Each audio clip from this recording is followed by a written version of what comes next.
be honest, doing that debate wasn't exactly easy. You know,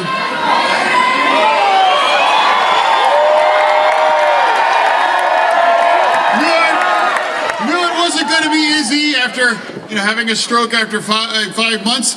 In fact,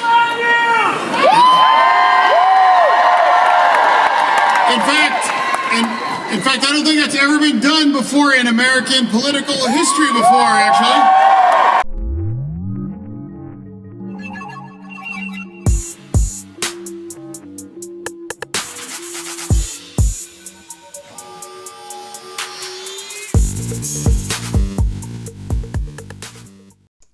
What's up, fabulous people? Okay, I need to rant, so please indulge me. I've had an opportunity to see all this commentary from the right and the left about John Fetterman. And for the most part, the left, you have behaved like respectable, professional, compassionate human beings. So I applaud you. Some of you on the left, I'm a little pissed off at you too, but I'll get to you in a minute. But the right, you're a joke. And Don Jr., let me start with you because I need to roast you for a minute. I'm about to go off on you. Okay, first of all, Don Jr., you're the most inarticulate, uneducated, illiterate, daft-ass person I've ever met in my entire life. The apple does not fall too far from the tree. Every time I see you in certain things, I'm wondering, what are you on? Huh? What are you on, Don Jr.? Because the thing is, let me say something. Here's the difference between you and Fetterman. Fetterman actually had a stroke, which justifies why his speech is slow and why sometimes he stumbles on his words. What is the thing that you have that makes you so fucking stupid? Huh? What is it? Is it something that could be going up that nose of yours? Have you ever seen yourself in a video? Have you ever heard yourself talk? The way you talk, it sounds like you're drunk every single time that you're sitting there talking. It's the gun. It's not the sociopath wielding it, folks. If it wasn't for the gun, this kid would be a well-adjusted, reasonable individual. He'd be a wonderful human being. I've never heard you ever sound sober. Not a day in your life, honestly. And even if you are sober, you're still inarticulate. You're incoherent. There's nothing intellectual about you. You're just like your father. You are literally that. No wonder why you're named after him. The only difference is that you're Fredo. You're Fredo, the son that never was loved. You gonna make jokes on social media? And even about Joe Biden, you're making jokes about Joe Biden because you think he might be senile? Have you heard your father? See, I never clowned your father for something that seemed like a perceived medical issue. I never did that. If you had told me your father had diabetes, or he had a heart attack, or he had a stroke, or he had any kind of debilitating disease or any kind of other medical issue, I never would have clowned your father ever on that. Your father suffers from what we call stupid ass disease. That's what your father suffers from. How you like that, Mapples? Huh? Does it feel good? Does it feel good to hear somebody clowning your father the way you're clowning someone else's father, John Fetterman? Does that make you feel good? Do you feel better about yourself? Because Don Jr., really? What have you ever accomplished in your life, though? Seriously. Let's actually just look at accomplishments. What have you ever accomplished? Huh? You wouldn't work for your father's scam-ass business that's getting sued by everybody across the entire world right now? What have you accomplished? What have you ever started on your own? Did you ever graduate from any school ever? And if you did your dad have to pay for that? Because we all know your dad had to pay for himself to graduate. Oh, I'm sorry. It wasn't your dad who paid for it. It was his father who paid for him because he knew his son was such a loser. See, everybody can clown people, Don Jr., and you're the biggest joke. So it's easy to clown you. And all these people on the right that want to make jokes about John Fetterman, and these reporters, like that reporter said, I interviewed him. It was the most unbelievable interview I've ever done in my life. He was literally using a computer to communicate. The reason why it was so unbelievable to you is because you were like 3 days on the job. Go sit your ass down somewhere, okay? You are so unimportant, literally. Nobody even knew you until you did an interview with John Fetterman. The only reason why anyone ever heard of you was because you did an interview with somebody who's of much more importance than you. Sit your ass down. Then you have all these other commentators. Andrea Mitchell, you want to jump in? You want to chime in? Andrea Mitchell, please, girl, please, don't make me have to drag you. Would you even know what day it is if there wasn't a teleprompter in front of you? You get paid millions of dollars to read off a teleprompter. If that teleprompter wasn't there, wouldn't you be eating shit out of your hand? Do you even know where you are half the time? How dare you? You're asking questions. And it's so funny. While you're asking questions, you're still incoherent. Everybody knows what's going on with you. But most of us don't even want to talk about it because we're showing you the respect that you're not showing John Fetterman. Honestly, I don't have any respect for you right now because of what you decided to do. So I'm going to add you to the list of people I'm going to clown.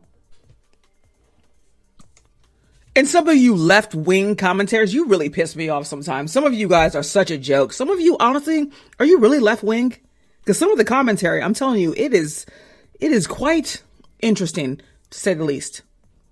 You want to prove to Republicans and other people that you're fair and balanced. What is fair and balanced? You're talking about, man, it was really hard to watch. What was hard to watch about John Fetterman? Tell me, please, enlighten me. What was hard to watch? A man that had a stroke? You had a hard time watching a man that had a stroke? Aw, poor you. Really? That's what was so hard to watch? A man that had a stroke? Oh, why? Because he didn't speak quickly? Oh, why? Because he didn't speak as fast as you wanted to? He didn't speak within 1.5 seconds and answer the question? He laid out the policies, though. You understood the policies, didn't you? Isn't that what you're supposed to care about? You fake-ass leftists? What was so hard to watch? What was so hard to watch? A man that had a stroke? Ooh, that's really scary. Watching a man that had a stroke. Are you kidding me? Did you understand what he was saying? Do you believe that he'll fight for the things that he said he will fight for? Do you believe that he's better than Oz? If you do, then shut the fuck up. This is why we lose, because you're always trying to appease the right. You want to prove to them that, look, no, go back and like, comment. No, I said it. I did. It's a joke. You're embarrassing. Stop doing it. Stop doing it. Then you're complaining. Oh my God, look at the polls. We're losing. We're going to lose the House. We're going to lose the Senate. Yeah, of course we are, because you're soft. And you continue to aid the right with your commentary, because that's what you're good at. All you care about is clickbait. You want to get clicks and clicks and clicks. A lot of you don't even realize it. You also try to appease the right. You talk about all these other people, but so do you. Like the debate is a determining factor for somebody getting elected.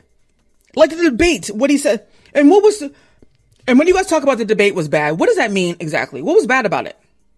No, I need people to show me how ableist you are. Show me. Because I know you're not humanist. Tell me what was so bad about the debate. What was so hard to watch? Tell me. They're bullies. And you're seeing this guy, he's consistently trying to explain, I'm going to be all right. I'm going to be all right. He's literally fighting for his life and trying to fight to win this seat because he wants to better the lives of the people in Pennsylvania and the American people. And you guys are sitting here and you're clowning him. You're making jokes about him. You're making him feel worse about his situation. You see him, man. I'm telling you, in so many situations, he looks helpless. It's bullshit what you guys are doing. It's fucked up. None of this is funny. You can go after him about his policies if you want to. You can talk about the way he dressed even if you wanted to. But to talk about something that he has no control over, you're just cruel. You're horrible people. You're barbaric.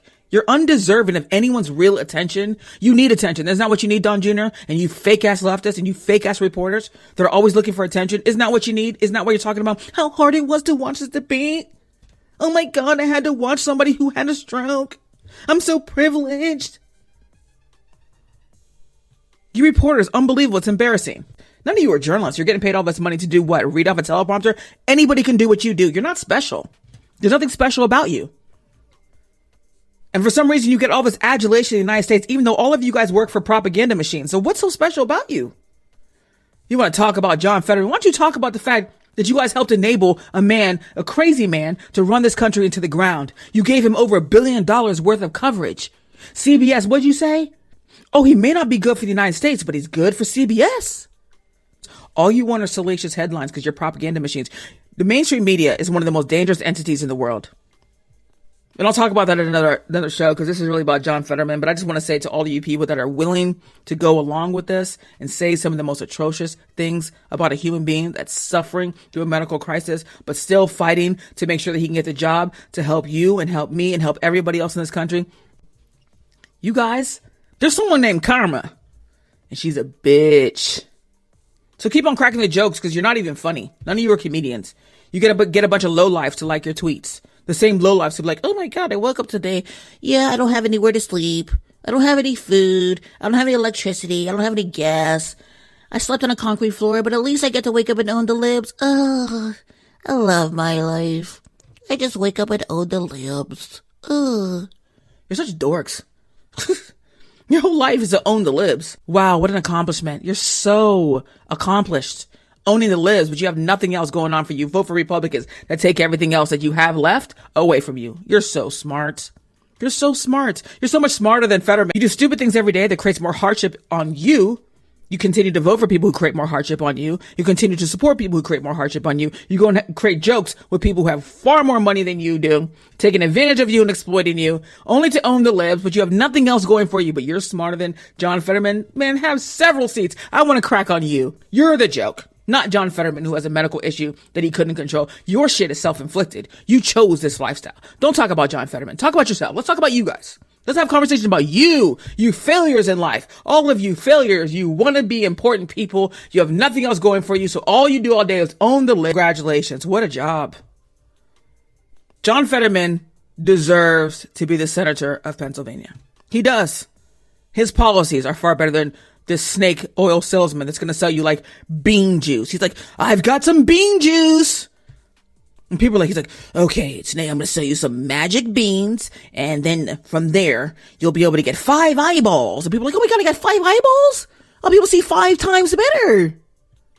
That's who you're getting. Oz. No principles, no policies, no consistency, no commitment. He just wants power to make more money.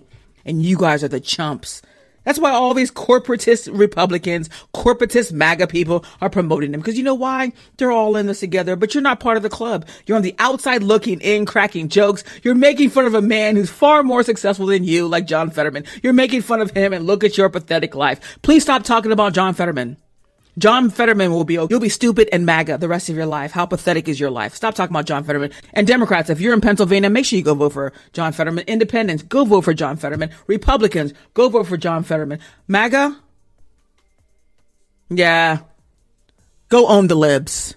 Let us rethink old assumptions and open our hearts and minds to possible and possibilities. And finally, I ask the leaders of the region, political and religious, Israeli and Palestinian, Jewish and Christian and Muslim, to join us in the noble quest for lasting peace. Thank you. God bless you. God bless Israel. God bless the Palestinians. And God bless the United States. Thank you very much. Thank you.